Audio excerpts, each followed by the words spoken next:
नमस्कार। मैं डॉक्टर रघु प्रकाश। मैं पीडियाट्रिक सर्जन और पीडियाट्रिक यूरोलॉजिस्ट हूँ। हिंदी में कहा जाए तो बाल शल्य चिकित्सक और सरल भाषा में कहें तो बच्चों का सर्जन।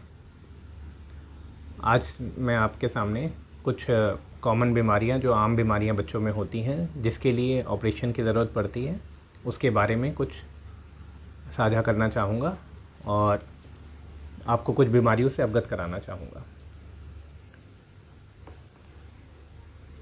मेरा जो स्पेशलाइजेशन है वो नवजात शिशुओं और बच्चों के गुर्दे, मूत्राशय एवं पेशाब के रास्ते के ऑपरेशन करना है। तो नवजात शिशुओं की जो बीमारियां हैं वो काफ़ी बीमारियां ऐसी होती हैं जो गर्भ से पहले ही, गर्भ के समय में ही पता लग जाती हैं, बच्चे के पैदा होने से पहले ही।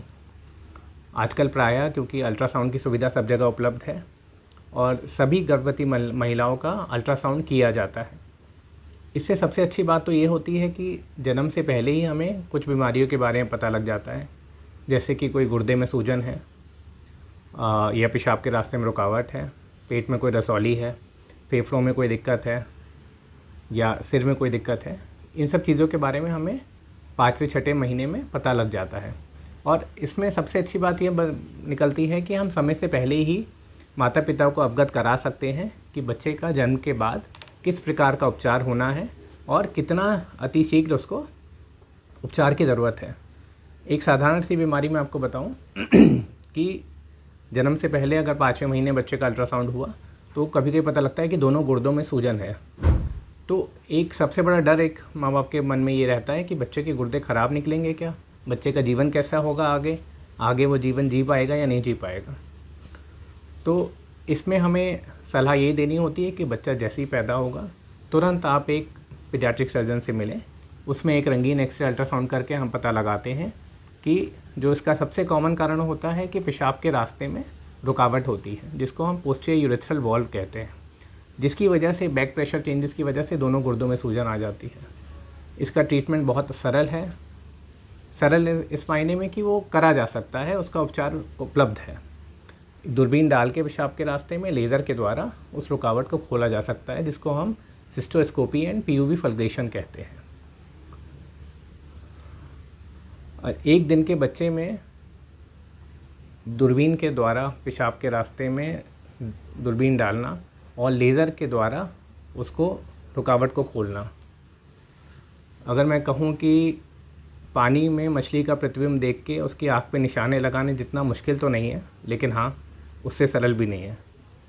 तो बच्चों के ऑपरेशन बहुत जटिल होते हैं।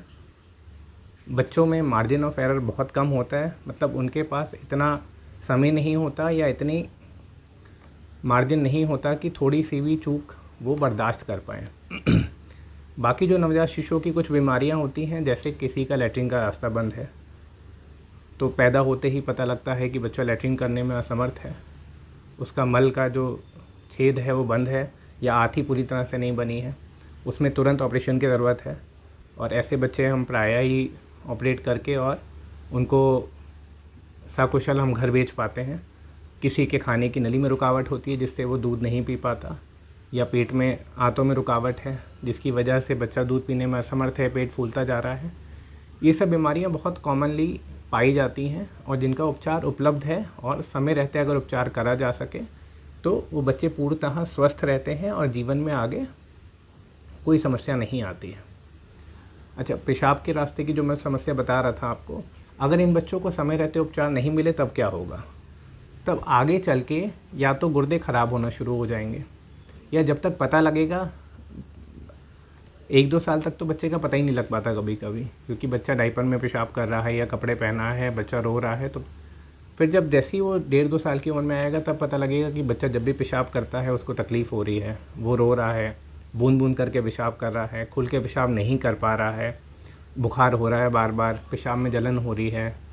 और तब इतनी देर हो चुकी होती है कि हम ऑपरेशन करके भी गुर्दों को पूरी तरह स्वस्थ नहीं कर सकते। तो सबसे ज़रूरी होता है, अगर किसी भी समस्या से बच्चा जूझ रहा है तो उसको नज़रअंदाज ना करें। उसके लिए एक आप कुशल विशेषज्ञ को दिखाएं। बच्चों के जो विशेषज्ञ होते हैं या तो उनको दिखाएं या बच्चों के सर्जन को दिखाएं या पीडियाट्रिक यूरोलॉजिस्ट को दिखाएं, जिसको भी आप चाहें। लेकिन एक सलाह लेना ज़रूरी है ताकि समय रहते हम इलाज कर सकें और उस बीमारी को पूरी तरह ठीक करा जा सके। जब बच्चा बड़ा होता है, बड़ा मतलब कि 15 दिन 1 महीने का हो रहा है, तब कुछ समस्याएं आती हैं हमारे सामने। जैसे मान लीजिए नाभि की नाल गिरने के बाद उसमें रसाव अगर लगातार बना रहे, जिसको अम्बिलिकल डिस्चार्ज कहेंगे हम, उसमें कुछ समस्याएं ऐसी होती हैं कि कभी कभी नाल के साथ साथ नाभि जो है अंदर आंत से या पेशाब की थैली से जुड़ी हुई होती है और वो रसाव कभी बंद ही नहीं होता। तब उसमें ऑपरेशन करके उस जुड़ाव को हटाया जाता है, क्योंकि वो जुड़ाव जन्म से पहले गर्भ में बच्चे को पोषण देने के लिए ज़रूरी होता है और कुछ बच्चों में वो जुड़ाव रह जाता है। अब उसको अगर हम छोड़ देंगे और ये नज़रअंदाज करेंगे कि कोई बात नहीं है, तब उसमें कभी कभी आंत में रुकावट आ सकती है, आंत उलझ सकती है, कोई गंभीर समस्या का रूप ले सकती है।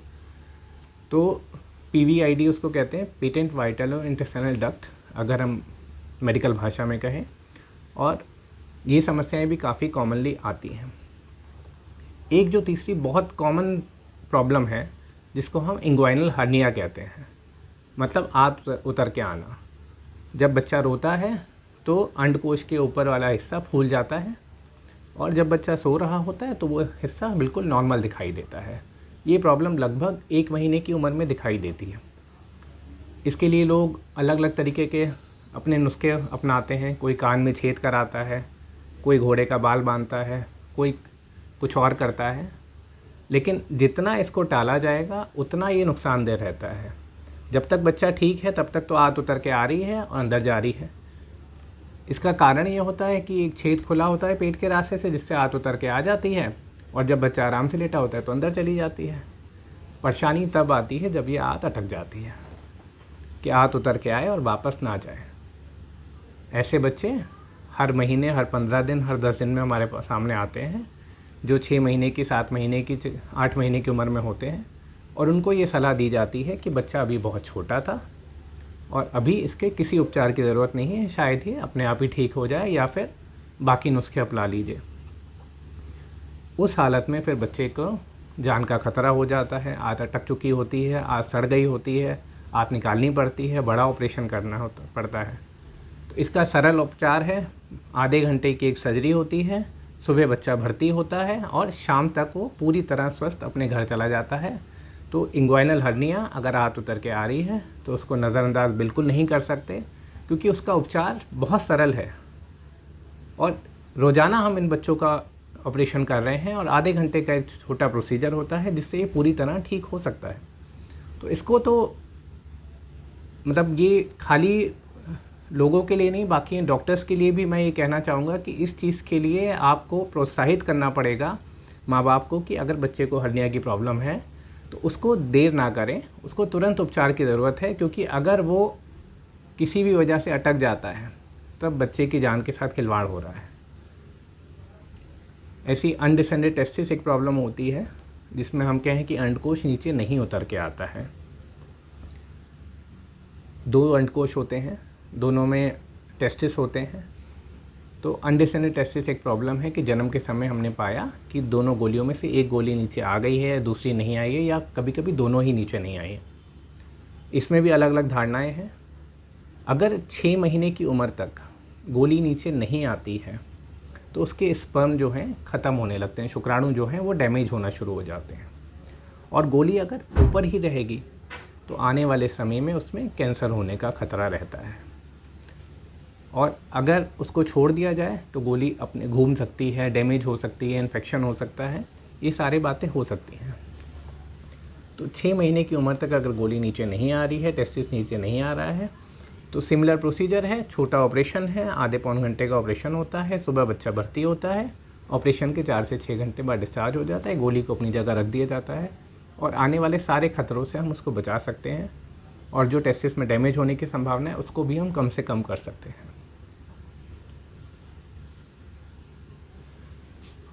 और परेशानियां जो हैं, जैसे गुर्दे में मैंने आपको बताया कि पेशाब के रास्ते में सूजन की वजह से दिक्कत हो सकती है। अच्छा, कभी कभी होता है कि और भी कारण होते हैं। बच्चा आया कि हमें बार बार पेशाब में इन्फेक्शन हो रहा है, पेशाब बूंद बूंद टपक रहा है, पेशाब खुल के नहीं हो पा रहा है, तो कभी कभी गुर्दे में जो सूजन है वो गुर्दे और पेशाब, गुर्दे की नली के रुकावट की वजह से भी हो सकती है, जिसको हम हाइड्रोनेफ्रोसिस कहते हैं, PUJ obstruction, pelvi ureteric junction obstruction. उसमें 1.5 महीने की उम्र में हम पाइलोप्लास्टी करते हैं, जिसमें हम गुर्दे और गुर्दे की नली के बीच का ऑपरेशन करके उस रास्ते को बनाया जाता है और जो गुर्दे में नुकसान होना है उसको बचाया जा सकता है। तो ये सारी बीमारियां ऐसी हैं जो समय रहते 1 महीने, 1.5 महीने, 2 महीने, 6 महीने की उम्र तक इनका उपचार उपलब्ध है और रोज़ाना किया जा रहा है। तो अब सबसे पहले हर किसी के मन से ये धारणा निकालनी होगी कि बच्चों का इलाज नहीं हो सकता, बच्चों का ऑपरेशन नहीं हो सकता, बच्चा अभी बहुत छोटा है और जब ये बड़ा हो जाएगा तब इसका ऑपरेशन करा जाएगा। बच्चों की सर्जरी में एक चीज़ और विशेष है, जितना महत्वपूर्ण बच्चों का ऑपरेशन करना है, जितना जटिल उनका ऑपरेशन करना है, उतना ही जटिल उनको बेहोशी देना भी है। तो paediatric anaesthesia is equally important. बच्चों की जो बेहोशी देने वाले हैं वैसे बहुत कम लोग होते हैं और एक क्वालिफाइड पीडियाट्रिक एनेस्थेटिस्ट की रिक्वायरमेंट होती है जो हमारे पास उपलब्ध है और हम उनकी सेवाएं निरंतर लेते हैं।